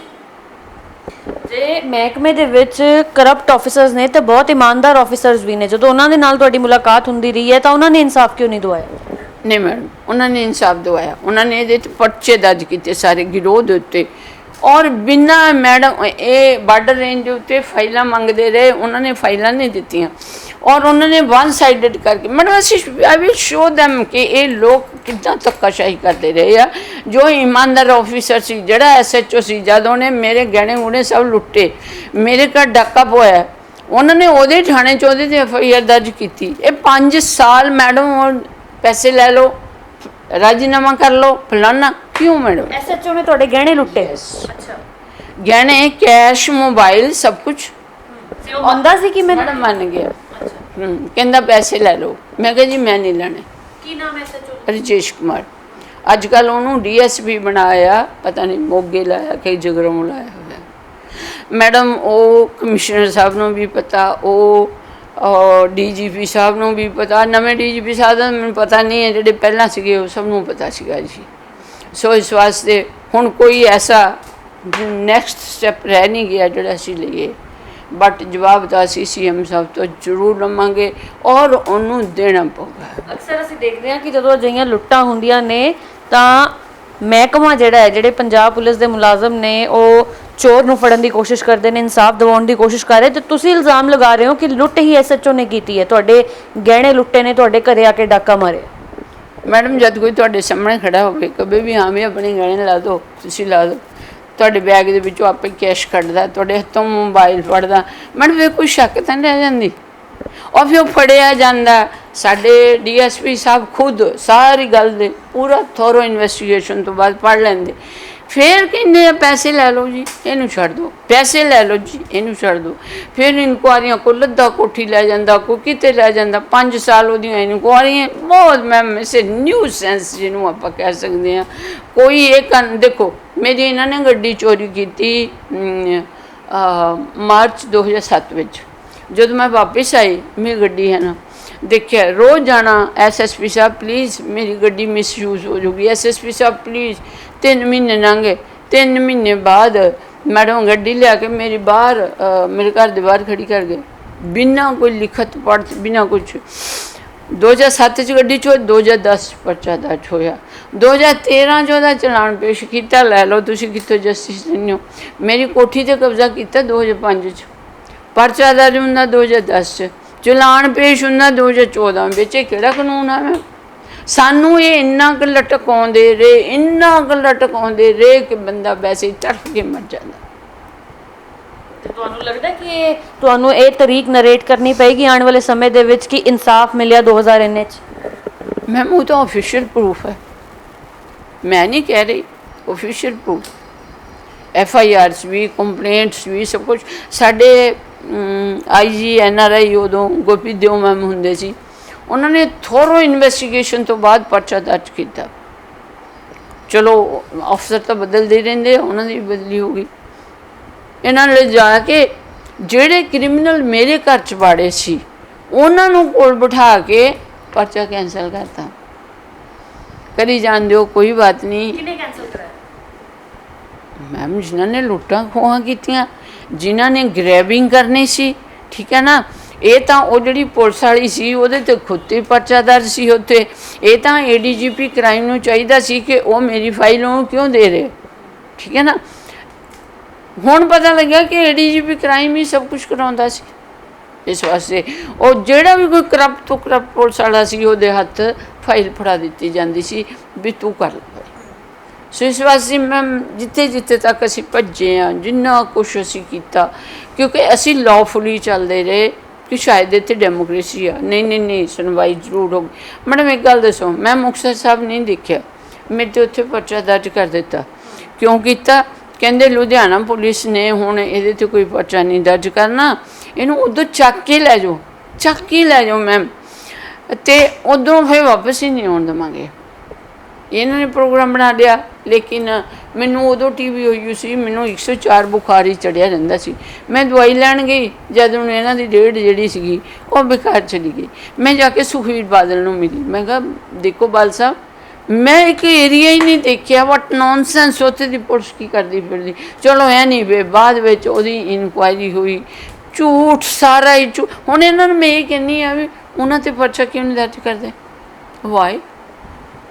प्रूफ भी आ, गवाह भी है। SHO ने बेगुनाही साबित कर दी कि कोटकपूरा दे चैक बनाई फिरदे आ जोगिंदर कौर संधू का, ना उत्थे कोई अकाउंट है, ना ये कभी उत्थे गई। बैंक ने गवाही दी मैडम, चल बाकी चल, बैंक ने गवाही दी ये लेडी कभी इत्थे नहीं आई, ना इसका कोई अकाउंट है। पर जे मैनू फड़ के लै जांदे मैडम, मेरा फ्यूचर की हुंदा? मैनू उत्थे कौन पुछदा? हज़ारां या ਲੱਖਾਂ NRIs होने ने ਜਿਹੜੇ ਪੰਜਾਬ ਛੱਡ ਕੇ ਕੋਈ ਕੈਨੇਡਾ ਵਸਿਆ ਹੋਇਆ, ਕੋਈ ਅਮਰੀਕਾ, ਕੋਈ ਇੰਗਲੈਂਡ ਦੇ ਵਿੱਚ, ਕੋਈ ਆਸਟ੍ਰੇਲੀਆ ਦੇ ਵਿੱਚ, ਉਹਨਾਂ ਦੇ ਘਰ ਇੱਥੇ ਬੰਦ ਹੋਣੇ ਨੇ, ਜਾਂ ਕੋਈ ਕੇਅਰ ਟੇਕਰ ਰੱਖਿਆ ਹੋਣਾ ਉਹਨਾਂ ਨੇ, ਜਾਂ ਕੋਈ ਸਰਵੈਂਟ ਉਹਨਾਂ ਦੇ ਘਰ ਦੀ ਰਾਖੀ ਕਰ ਰਿਹਾ ਹੋਣਾ। ਤਾਂ ਇਸ ਤਰੀਕੇ ਦੇ ਨਾਲ ਤਾਂ ਹਜ਼ਾਰਾਂ NRIs ਦੀ ਕੋਠੀਆਂ ਤੇ ਕਬਜ਼ੇ ਹੋਏ ਹੋਣੇ ਆ, ਜਾਂ ਹਜ਼ਾਰਾਂ NRIs ਨੇ ਥੱਕ ਕੇ ਜੰਗ ਉੱਥੇ ਹੀ ਖਤਮ ਕਰ ਦਿੱਤੀ ਹੋਣੀ ਹੈ, ਜਾਂ ਹਾਰ ਮੰਨ ਲਈ ਹੋਣੀ ਹੈ। मैडम BRS नगर की गल आ, इंग्लैंड तो आए हसबैंड वाइफ, वो एक कमरा किसी ने गए थे, उस तो बाद उन्होंने जिंदे भन के कब्जा कर लिया। वो बेचारियां दे उत्ते पर्चा दर्ज कर दिता, उन्होंने चोले चाले चक लिए। मैं अखा ना देख के आई हाँ, उन्होंने फड़ के जेल च बंद कर दिता। वो थोड़ी देर बाद आए, वो कहते दफा हो, चले गए वापस। ये गिज्जे होए आ कि बंदे नूं इन्ना क टॉर्चर दो कि बंदा ये तो छड्ड के भज जाए बस। ਅੱਛਾ, ਇੱਕ ਉਡੀਕ ਵੀ ਹੁੰਦੀ ਕਿ ਕਦੋਂ ਲੋਕ ਆਪਣੀਆਂ ਕੋਠੀਆਂ ਨੂੰ ਤਾਲੇ ਲਗਾ ਕੇ ਵਿਦੇਸ਼ ਜਾਣਗੇ ਤੇ ਪਿੱਛੋਂ ਇਹ ਜੇ ਕਾਰਨਾਮਿਆਂ ਨੂੰ ਅੰਜਾਮ ਦੇਣਗੇ। नहीं मैडम, इन्होंने वो छड्डियो आ अपने एजेंट्स और क्रिमिनल लोग जिहड़े हैगे वो छड्डियो आ, वो आके दसदे आ फलानी कोठी खाली है बस। ਇਹ ਹੋ ਰਿਹਾ ਸਾਡੇ ਸੂਬੇ ਦੇ ਵਿੱਚ ਜਾਂ ਸਾਡੇ ਦੇਸ਼ ਦੇ ਵਿੱਚ, ਤੇ ਅਸੀਂ ਕਿਸ ਤਰ੍ਹਾਂ ਕਹਿ ਸਕਦੇ ਹਾਂ ਅਸੀਂ ਤਰੱਕੀਆਂ ਦੇ ਰਾਹ ਤੇ ਹਾਂ, ਜਾਂ ਸਾਡਾ ਦੇਸ਼ ਮਹਾਨ ਹੈ, ਸਾਡਾ ਸੂਬਾ ਮਹਾਨ ਹੈ? मैं मैडम देश भी महान है, साडा सूबा भी महान है। बट ये जिहड़े सूबे दे विच असीं आ जो मिर्ग तृष्णा लाई हुई है, जो मंत्री बनाए हुए आ, जो चीफ मिनिस्टर बने हुए आ, जो होर अफसर लगे, अफसर तो उन्होंने ही अंडर आ ना, क्योंकि जो कहते आ वो करते आ। जो खैर किसी किसी की ज़मीर आ वो नहीं करता, अगला कहता मैं नहीं करना, वो कह देंगे विभागी कार्रवाई कर दो।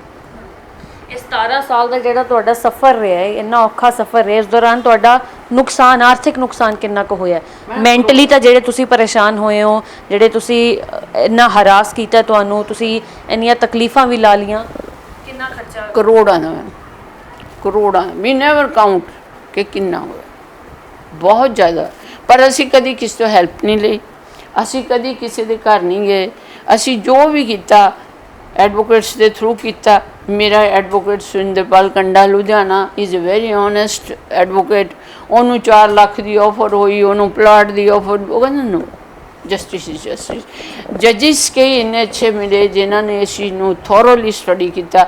ਇਹ ਬੇਵਕੂਫ ਬੰਦੇ ਜੱਜਾਂ ਦੀਆਂ ਸ਼ਿਕਾਇਤਾਂ ਲਾਤੀਆਂ। ਮੈਡਮ ਮੈਂ ਨਾ ਨਹੀਂ ਹੁਣ ਜੱਜਿਸ ਦਾ ਲੈਣਾ, ਮੇਰੇ ਕੋਲ ਉਹਨਾਂ ਦੀਆਂ ਵਰਸ਼ਨਸ ਪਈਆਂ ਹੈਗੀਆਂ। ਜੱਜਾਂ ਨੂੰ ਕਹਿੰਦੇ ਜੀ ਅਸੀਂ ਗੁੰਡੇ ਪਾਲੇ ਹੋ ਆ, ਤੈਨੂੰ ਸੋਧਾਂਗੇ। ਜੱਜਿਸ ਨੂੰ ਧਮਕੀਆਂ ਦੇਣ ਚਲੇ ਗਏ। ਇੱਕ ਜੱਜ ਨੇ ਸਪਸ਼ਟ ਲਿਖਿਆ ਹੈ, she is N R I lady and to grab more and more money from her they are putting her in problem. ਜੱਜ ਸਾਹਿਬ ਦੀ ਵਰਸ਼ਨ। 15 ਅਗਸਤ ਆਉਣ ਵਾਲੀ ਹੈ, ਕੀ ਸੁਨੇਹਾ ਦੇਣਾ ਹੈ ਸੂਬੇ ਦੇ ਮੁੱਖ ਮੰਤਰੀ ਕੈਪਟਨ ਅਮਰਿੰਦਰ ਸਿੰਘ ਨੂੰ? ਉਹਨਾਂ ਨੂੰ ਪਤਾ ਤੁਸੀਂ ਜਾ ਰਹੇ ਹੋ ਉਹਨਾਂ ਦੇ ਕੋਠੀ ਦੇ ਬਾਹਰ? ਮੈਂ ਉੱਥੇ ਵੀ ਕਹਿ ਕੇ ਆਈ ਹਾਂ, ਮੈਂ ਜਾਊਂਗੀ ਵੀ, ਮੈਂ ਦੱਸ ਕੇ ਵੀ ਆਊਂ। ਮੈਂ ਉਹਨਾਂ ਦੇ ਜਿਹੜੇ ਹੋਮ ਦੇ ਹੈਗੇ ਆ, ਉਹ ਜੋ ਪਤਾ ਨਹੀਂ ਕੀ ਹੈਗੇ ਸੀਨੀਅਰ ਆਫਿਸ, ਉਹਨਾਂ ਨੂੰ ਵੀਡੀਓ ਭੇਜ ਦਿੱਤੀ ਆ। ਵੀਡੀਓ ਜਿਹੜੇ ਸਲਾਹਕਾਰ ਹਾਂ ਮੇਰਾ ਖਿਆਲ ਆ ਕੁਛ ਇਸ ਤਰ੍ਹਾਂ ਹੀ ਆ, ਅਤੇ ਉਹਨਾਂ ਨੂੰ ਭੇਜੀ ਆ। DGP ਦੇ ਉਹ ਜੋ ਅਸਿਸਟੈਂਟ ਹੈਗੇ ਉਹਨੂੰ ਭੇਜ ਦਿੱਤੀ, ਸਭ ਨੂੰ ਭੇਜ ਦਿੱਤੀਆਂ ਕਿ ਭਾਈ ਮੇਰਾ ਇਸ ਵਾਰੀ ਹੁਣ ਤਾਂ ਨਾ ਤੁਹਾਡੇ ਕੇਸ ਕੂਸ ਆ, ਨਾ ਹੁਣ ਤੁਹਾਡਾ ਕੋਈ ਰੌਲਾ ਆ, ਮੇਰਾ ਤਾਂ ਤੁਸੀਂ ਸਪਸ਼ਟ ਹੁਣ ਮੈਨੂੰ ਜਵਾਬ ਦਿਓ। ਮੈਸੇਜ ਭੇਜਦੇ ਆ। ਜਵਾਬ ਆਇਆ? ਮੈਸੇਜ ਦਾ ਕੋਈ ਰਿਪਲਾਈ? ਵੀਡੀਓਜ਼ ਗਈਆਂ, ਨਹੀਂ ਆਇਆ। ਤੇ ਜਵਾਬ ਤੁਹਾਨੂੰ 15 ਅਗਸਤ ਨੂੰ ਕਿਸ ਤਰ੍ਹਾਂ ਮਿਲ ਜਾਏਗਾ ਜੇ ਹੁਣ ਨਹੀਂ ਮਿਲਿਆ? ਮੈਂ ਜਾਊਂਗੀ, ਮੈਂ ਖੁਦ ਜਾਊਂਗੀ ਲੈਣ ਜਵਾਬ। ਉਹ ਜਵਾਬ ਇਹਨਾਂ ਨੂੰ ਦੇਣਾ ਪਊਗਾ। ਮੈਡਮ ਇਹ ਕੋਈ ਸਾਡੇ ਉਹ ਕੀ ਕਹਿੰਦੇ ਹੁੰਦੇ ਆ ਕਿ ਸਾਡੇ ਬੌਸ ਥੋੜ੍ਹੀ ਹੈਗੇ ਆ। ਦੇ ਆਰ, ਦੇਖੋ ਇਹ ਵੋਟਾਂ ਨਾਲ ਚੁਣੇ ਹੋਏ ਨੁਮਾਇੰਦੇ ਆ। ਜਿਹੜੇ ਪੁਲਿਸ ਵਾਲੇ ਆ they are public servants, they are not boss. So ਜਵਾਬ ਤਾਂ ਇਹਨਾਂ ਨੂੰ ਦੇਣਾ ਪਊਗਾ, ਠੀਕ ਹੈ ਨਾ। 4 ਵਾਰ ਮਾਰਨ ਦੀ ਕੋਸ਼ਿਸ਼ ਕੀਤੀ ਹੈ, ਹੁਣ ਪੇ ਕਰ ਲੈਣ। 4 ਵਾਰ ਤੁਹਾਨੂੰ ਮਾਰਨ ਦੀ ਕੋਸ਼ਿਸ਼ ਕੀਤੀ ਹੈ? ਸਿੱਧਾ ਕਦੀ ਗੱਡੀ ਟਰੱਕ ਥੱਲੇ ਦੇਤੀ, ਕਦੀ ਰੋਡ ਮਾਰੀ ਸਿਰ ਦੇ ਵਿੱਚ, ਕਦੀ ਕੁਛ। ਵੈਲ ਜਦ ਮੈਂ ਉਦੋਂ ਬਚੀ ਹਾਂ ਨਾ, ਮੈਂ ਸ਼ਾਇਦ ਬਚੀ ਪਤਾ ਨਹੀਂ ਕਿਉਂ ਆ, ਆਪਣੀ ਜਸਟਿਸ ਲੈਣ ਵਾਸਤੇ। ਮੈਡਮ ਇਹਨਾਂ ਦੀਆਂ ਇਨਕੁਆਇਰੀਆਂ ਤੁਸੀਂ ਪੜ੍ਹੋਗੇ ਨਾ, ਤੁਹਾਡੇ ਸ਼ਰਮ ਨਾਲ ਸਿਰ ਝੁਕ ਜਾਊਗਾ ਕਿ ਕੋਈ ਪੁਲਿਸ ਅਫਸਰ ਜਿਹੜਾ ਹੈਗਾ ਉਹ ਇਹ ਜਿਹੀਆਂ ਇਨਕੁਆਇਰੀਆਂ ਨਹੀਂ ਕਰ ਸਕਦਾ। ਸੋ ਇਸ ਵਾਸਤੇ ਇਹਨਾਂ ਦੀਆਂ ਇਨਕੁਆਇਰੀਆਂ ਦਾ ਜਵਾਬ ਵੀ ਇਹਨਾਂ ਨੂੰ ਪੁੱਛਾਂਗੇ ਜ਼ਰੂਰ। ਮੈਡਮ ਇਹ ਕਿੰਨੀ ਹਿੰਮਤ ਲੈ ਕੇ ਤੁਸੀਂ ਇੱਥੇ ਬੈਠੇ ਹੋਏ ਹੋ ਕਿ ਜਦ ਤੱਕ ਇਨਸਾਫ ਨਹੀਂ ਮਿਲ ਜਾਂਦਾ ਮੈਂ ਇਸੇ ਤਰ੍ਹਾਂ ਡਟੀ ਰਹੂੰਗੀ? ਇੰਨੀ ਹਿੰਮਤ ਇਕੱਠੀ ਕਿਸ ਤਰ੍ਹਾਂ ਕੀਤੀ ਹੈ? ਮੈਡਮ ਪਹਿਲਾਂ MA ਕੀਤੀ ਪੋਲੀਟੀਕਲ ਸਾਇੰਸ ਦੀ, ਉਹਦੇ 'ਚ ਲਾਅ ਪੜ੍ਹਿਆ। ਫਿਰ IFS ਜਿਹਨੂੰ ਇਹ ਕਹਿੰਦੇ ਆ, ਅਸੀਂ ਫੋਰਨ ਸਰਵਿਸ ਕਹਿੰਦੇ, ਯੂਨੀਵਰਸਿਟੀ ਮਨੀਲਾ ਤੋਂ ਕੀਤੀ। ਸਾਨੂੰ ਇੱਕੋ ਹੀ ਸਿੱਖਿਆ ਦਿੱਤੀ ਗਈ ਆ ਕਿ ਇਨਜਸਟਿਸ ਦੇ ਅੱਗੇ ਕਦੀ ਵੀ ਝੁਕਣਾ ਨਹੀਂ। ਔਰ ਮੈਂ ਇਸ ਇਨਜਸਟਿਸ ਦੇ ਅੱਗੇ ਕਿੱਦਾਂ ਝੁਕ ਸਕਦੀ ਹਾਂ? ਪੂਰੀ ਲਾਈਫ ਮੈਮ ਇੰਨੀ ਸੋਹਣੀ ਲਾਈਫ ਸੀ ਸਾਡੇ, ਪੈਰ ਨੂੰ ਕਦੀ ਮਿੱਟੀ ਨਹੀਂ ਲੱਗੀ ਸੀਗੀ, ਜਿਹੜੀ ਇਹਨਾਂ ਨੇ ਤਬਾਹ ਕਰਕੇ ਰੱਖ ਦਿੱਤੀ ਹੈ। ਹੁਣ ਅਸੀਂ ਉਹ ਕਿੱਥੋਂ ਟੋਲਾਂ, ਉਹ ਲਾਈਫ ਅਸੀਂ ਕਿੱਥੋਂ ਢੂੰਡਾਂਗੇ ਜਿੱਥੇ ਇੰਨੀਆਂ ਸੱਦਰਾਂ ਸਾਡੀਆਂ ਰੁੜੀਆਂ। ਮੈਂ 7 ਸਾਲ ਲੱਗੇ ਮੇਰੇ ਬੇਟੇ ਦੀ ਮੈਰਿਜ ਨੂੰ, ਉਹ ਵੇਟ ਕਰਦਾ ਰਿਹਾ। ਮੈਰਿਜ ਹੋਊਗੀ ਤਾਂ ਇੱਥੇ ਹੋਊਗੀ, ਨਹੀਂ ਤਾਂ ਨਹੀਂ ਹੋਊਗੀ। ਸੋ ਅਸੀਂ 2013 ਦੇ ਵਿੱਚ ਆਪਣੇ ਬੇਟੇ ਦੀ ਇੱਥੇ ਮੈਰਿਜ ਕੀਤੀ ਹੈ।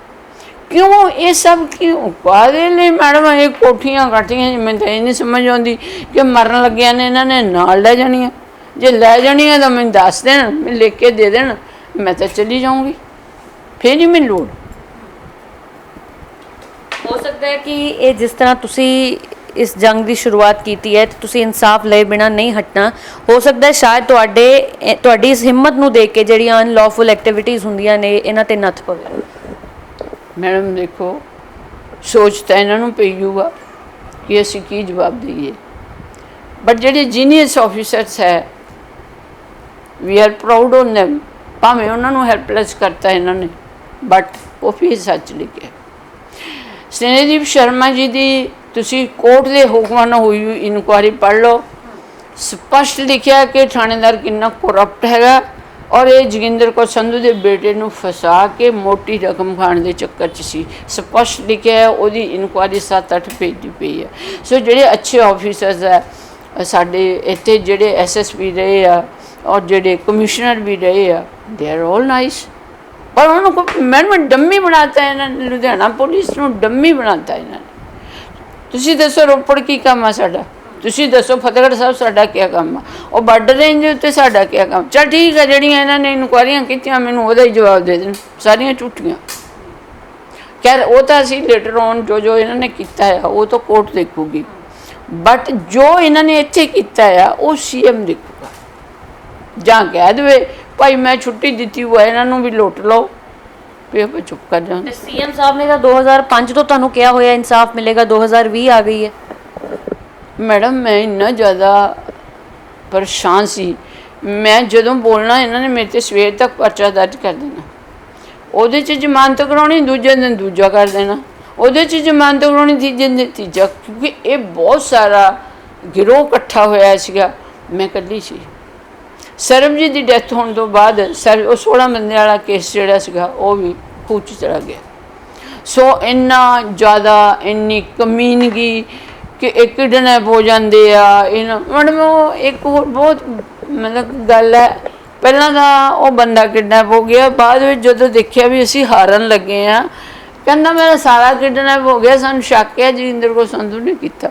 ਉਹ ਸਾਲਾ ਵਿਚਾਰਾ ਉੱਥੇ ਨਾ ਰਿਕਸ਼ਾ ਚਲਾਉਂਦਾ, ਆਟੋ ਰਿਕਸ਼ਾ ਨਹੀਂ ਰਿਕਸ਼ਾ, ਠੀਕ ਹੈ ਨਾ, ਉਹ ਸਾਲਾ ਕਿਡਨੈਪ ਜੋਗਿੰਦਰ ਕੌਰ ਸੰਧੂ ਉਹ ਜਾ ਕੇ ਪੇਸ਼ ਹੋ ਗਿਆ। ਉਹ ਕਹਿੰਦਾ ਨਾ ਜੀ ਮੈਂ ਤਾਂ ਕੋਈ ਕਿਡਨੈਪ ਨਹੀਂ ਹੋਇਆ। ਫਿਰ ਮੈਡਮ ਉਹ 'ਤੇ ਪਰਚਾ ਦਰਜ ਕਾਹਤੇ ਨਹੀਂ ਹੋਇਆ? ਇੰਨਾ ਝੂਠ ਬੋਲਣ ਵਾਲੇ ਬੰਦੇ 'ਤੇ ਪਰਚਾ ਦਰਜ ਕਿਉਂ ਨਹੀਂ ਹੋਇਆ? ਸੋ ਬਹੁਤ ਲੰਬੀ ਲੜਾਈ ਹੈ ਮੈਡਮ। ਅਸੀਂ ਪਹਿਲਾਂ ਤੁਰਦੇ ਰਹੇ, ਸਾਨੂੰ ਪਤਾ ਹੀ ਨਹੀਂ ਸੀ ਹੋ ਕੀ ਰਿਹਾ ਹੈਗਾ। ਪਰਚਾ ਦਰਜ ਹੋ ਗਿਆ, ਅੱਛਾ ਠੀਕ ਹੈ ਜੀ ਜ਼ਮਾਨਤ ਕਰਾ, ਲੇਕਿਨ ਹੁਣ ਪਤਾ ਲੱਗਾ ਕਿ ਪਰਚੇ ਦਰਜ ਕਿਉਂ ਹੁੰਦੇ ਸੀ। ਮੈਂ ਇਹਨਾਂ ਨੂੰ ਪੁੱਛਦੀ ਹਾਂ, ਜਿਹੜਾ ਮੁਕਤਸਰ ਵਾਲਾ ਪਰਚਾ ਜਿੱਥੇ ਮੇਰੇ ਕਤਲ ਦੀ ਪੂਰੀ ਸਾਜ਼ਿਸ਼ ਸੀ, ਉਹ ਤਾਂ ਇੱਥੇ ਫਿਰਦੇ ਆ। ਤੁਸੀਂ ਜੀ ਹਾਈ ਕੋਰਟ ਰਿਟ ਪਈ ਹੋਆ, ਜੇ ਮੈਂ ਹਾਈ ਕੋਰਟ ਰਿਟ ਨਾ ਪਾਈ ਹੁੰਦੀ ਮੈਡਮ, ਇੱਕ SHO ਦੇ ਇਨਕੁਆਰੀ ਜੋ ਉਹਨੇ ਸਾਰੀ ਬਣਾ ਕੇ ਅੱਗੇ DSP ਨੂੰ ਭੇਜੀ, ਅੱਗੇ SSP ਨੂੰ ਭੇਜਣੀ, ਉਹ ਇਨਕੁਆਰੀ ਲੁਕੋ ਕੇ ਕਿਸੇ ਹੋਰ ਹੀ SHO ਦੀ ਇਨਕੁਆਰੀ ਲਾ ਕੇ ਮੈਨੂੰ ਮੁੱਖ ਦੋਸ਼ੀ ਬਣਾਤਾ। ਫਿਰ ਗਏ ਜੀ ਮੁਕਤਸਰ ਜਾਣਾ ਕੋਈ ਸੌਖਾ, ਫਿਰ ਗਏ ਜੀ, ਫਿਰ ਥੋੜ੍ਹਾ ਇਨਕੁਆਰੀ ਹੋ ਗਈ, ਨਹੀਂ ਜੀ ਨਿਰਦੋਸ਼ ਆ। ਫਿਰ ਸਿੱਟ ਬਣੀ, ਫਿਰ ਸਿੱਟ ਨੇ ਲਿਖਿਆ ਨਹੀਂ ਜੀ ਨਿਰਦੋਸ਼। ਮੈਡਮ ਨਿਰਦੋਸ਼ ਨੂੰ ਨਿਰਦੋਸ਼ ਕਰਕੇ ਕੀ ਲੈਣਾ? ਦੋਸ਼ੀ ਤਾਂ ਆ ਬੈਠੇ ਆ 9 ਸੈਕਟਰ 'ਚ, ਆ ਤਾਂ ਇਹਨਾਂ ਦੇ ਪਾਲਿਆ ਹੋਇਆ ਗੈਂਗ ਹੈ, ਦੇ ਆਰ ਨਥਿੰਗ। ਜਦੋਂ ਇੱਥੇ ਪਰਚੇ ਦਰਜ ਹੋਏ ਨਾ ਮੈਮ, ਹੁਣ ਇਹ ਨਹੀਂ ਸੀ ਪਤਾ ਲੱਗ ਗਿਆ ਮੈਂ ਜਾਵਾਂ ਕਿੱਥੇ ਨੂੰ, ਕੋਈ ਵੀ ਨਹੀਂ ਇੱਥੇ ਲੁਧਿਆਣੇ 'ਚ ਰਿਹਾ ਸੀ। ਸੋ ਅਸੀਂ ਆਪਣੇ ਘਰ ਬੈਠੇ ਹੋਏ ਮੈਮ, ਮੈਨੂੰ ਆਪਣੇ ਘਰ 'ਚ ਬੈਠੇ ਹਾਂ, ਨਾ ਕੋਈ ਡਰ ਹੈ, ਨਾ ਮੈਨੂੰ ਇਹਨਾਂ ਚੋਰਾਂ ਚਕਾਰਾਂ ਦਾ ਡਰ ਹੈ, ਨਾ ਮੈਨੂੰ ਇਸ ਪੁਲਿਸ ਦਾ ਡਰ, ਕਿਉਂਕਿ ਮੇਨ ਡਰ ਸੀ ਮੈਨੂੰ ਆਪਣੇ ਬੇਟੇ ਦਾ, ਕਿ ਇਹਨਾਂ ਨੇ ਮੇਰੇ ਬੇਟੇ ਨੂੰ ਲਾਲਚੀ ਔਰ ਘਟੀਆ ਮੈਂਟੈਲਿਟੀ ਦੇ ਨਾਲ ਹੋ ਸਕਦਾ ਉਹਨੂੰ ਖਤਮ ਕਰ ਦਿੰਦੇ, ਔਰ ਫਿਰ ਸਾਡੀ ਜਿਹੜੀ ਜ਼ਿੰਦਗੀ ਸੀ ਉਹ ਹੀ ਖਤਮ ਹੋ ਜਾਣੀ ਸੀ। ਸੋ ਉਹਨੂੰ ਬਚਾ ਲਿਆ। ਬਟ ਉਸ ਕੁਐਸਚਨ ਦਾ ਅਸੀਂ ਪੁੱਛਦੇ ਹਾਂ ਆਪਣੇ ਅਮਰਿੰਦਰ ਸਿੰਘ ਜੀ ਨੂੰ ਕਿ NRIs ਬਾਹਰੋਂ ਆਉਂਦੇ ਆ, ਕਿਸੇ ਨੂੰ ਫੰਡਿੰਗ ਕਰਦਾ ਆ, ਕਿਸੇ ਨੂੰ ਅੱਤਵਾਦੀ ਬਣਾਉਂਦੇ ਹੋ, ਕਿਸੇ ਨੂੰ ਕੁਛ, ਬਟ ਮੇਰਾ ਬੇਟਾ ਤਾਂ ਪੁਲਿਸ ਆਫਿਸਰ 27 ਕੰਟਰੀਜ਼ 'ਚੋਂ ਪਹਿਲਾ ਪੰਜਾਬੀ ਪੁਲਿਸ ਅਫਸਰ ਆ। ਇਹ ਉਹਦੇ ਪਿੱਛੇ ਕਾਹਦੇ ਵਾਸਤੇ ਦੌੜੇ ਸੀ? ਕਿਉਂ? ਕੁਦਰਤ ਸਾਨੂੰ ਬਚਾਉਂਦੀ। ਉਹ ਉੱਥੇ ਆਪਣੇ ਰੋਪੜ ਮਿਸਟਰ ਢੋਕੇ ਸੀ SSP, ਕਹਿੰਦੇ ਬੀਬੀ ਤੈਨੂੰ ਨਾ ਰੱਬ ਨੇ ਬਚਾ। ਮੈਡਮ ਜੇ ਸਾਨੂੰ ਰੱਬ ਨੇ ਬਚਾਉਣਾ ਤਾਂ ਫਿਰ ਇਹ ਕੀ ਕਰਨ ਬਟਾਲੇ ਹੋਏ ਆ ਸਾਡੇ 'ਤੇ? ਸੋ ਬਚਾਉਂਦਾ ਤਾਂ ਰੱਬ ਹੀ ਹੈ, ਐਸੀ ਕੋਈ ਗੱਲ ਨਹੀਂ। ਬਟ ਹੁਣ ਦਿਲ ਬਹੁਤ ਦੁਖਿਆ ਹੈ। ਹੁਣ ਮੈਂ ਇਹਨੂੰ ਮੈਂ ਫਾਈਨਲ ਕਰ ਦੇਣਾ, ਮਾਰਨਾ ਮਾਰ ਦੇਣ, ਕਿਉਂਕਿ ਗੁੰਡੇ ਬਥੇਰੇ ਪਾਲੇ ਹੋਏ ਆ ਇਹਨਾਂ ਨੇ, ਅਨਲੌਫੁਲ ਐਕਟੀਵਿਟੀਜ਼ ਕਰਦੇ ਆਏ, ਬਹੁਤ ਕੁਛ ਕਰਦੇ। ਬਟ ਮੈਂ ਇੱਕ ਮੈਡਮ ਐਫੀਡੇਵਿਟ ਦੇ ਚੁੱਕੀ ਹਾਂ, कमिश्नर पुलिस लुधियाने ਨੂੰ भी देता और DGP ਨੂੰ भी देता, मेरे वकील को भी आ, मेरे बेटे को भी आ। अगर मैंने कुछ हो गया, कोई इंक्वायरी नहीं होगी, पर्चा इन्होंने सारे जिन्ने टोला है इन्हों ते दर्ज हो जाएगा। ਕੀ ਕਾਨੂੰਨ ਦਾ ਕੰਮ ਨਿਰਦੋਸ਼ ਨੂੰ ਨਿਰਦੋਸ਼ ਕਰਾਰ ਕਰਨਾ ਹੈ ਕਿ ਦੋਸ਼ੀ ਨੂੰ ਸਜ਼ਾ ਦਿਵਾਉਣਾ ਹੈ? ਇਹ ਵੱਡੇ ਸਵਾਲ ਖੜੇ ਕਰ ਰਹੀ ਹੈ ਕਹਾਣੀ। ਇਸ ਔਰਤ ਦੇ ਨਾਲ ਜੋ ਹੋਇਆ, ਇਹ NRI ਮਹਿਲਾ 17 ਸਾਲ ਤੋਂ ਜਿਹੜੀ ਜੰਗ ਲੜ ਰਹੀ ਹੈ, ਇਹ ਜੰਗ, ਇਹ ਕਹਾਣੀ ਇੰਨੇ ਵੱਡੇ ਸਵਾਲ ਖੜੇ ਕਰ ਰਹੀ ਹੈ, ਜਿਸ ਦਾ ਜਵਾਬ ਜੇ ਤਾਂ ਕਾਨੂੰਨ ਕੋਲ ਹੈ ਤਾਂ ਅਸੀਂ ਜ਼ਰੂਰ ਲਵਾਂਗੇ, ਕਿਉਂਕਿ ਕਹਾਣੀ ਦਾ ਇੱਕ ਪੱਖ ਹੈ, ਕਹਾਣੀ ਦਾ ਦੂਸਰਾ ਪੱਖ ਜਾਣਨ ਦੀ ਵੀ ਕੋਸ਼ਿਸ਼ ਕਰਾਂਗੇ। ਗੱਲਬਾਤ ਪੁਲਿਸ ਦੇ ਨਾਲ ਵੀ ਕਰਨ ਦੀ ਕੋਸ਼ਿਸ਼ ਕਰਾਂਗੇ, ਜਿਨ੍ਹਾਂ ਪੁਲਿਸ ਮੁਲਾਜ਼ਮਾਂ 'ਤੇ ਇਲਜ਼ਾਮ ਇਹਨਾਂ ਵੱਲੋਂ ਲਗਾਏ ਗਏ ਨੇ। ਪਰ ਜੋ ਇਹਨਾਂ ਦੇ ਨਾਲ ਹੋਇਆ ਹੈ, ਜੋ ਇਹਨਾਂ ਨੇ ਦਰਦ ਹੰਢਾਇਆ ਹੈ, ਇਹ ਦਰਦ ਇਹ ਬਿਆਨ ਕਰ ਰਿਹਾ ਹੈ ਕਿ ਇਹੀ ਕਾਰਨ ਹੈ ਕਿ ਅੱਜ ਦੀ ਸਾਡੀ ਨੌਜਵਾਨ ਪੀੜ੍ਹੀ ਮੁਲਕ ਛੱਡ ਕੇ, ਸੂਬਾ ਛੱਡ ਕੇ ਵਿਦੇਸ਼ਾਂ ਦਾ ਰੁਖ ਕਰ ਰਹੀ ਹੈ।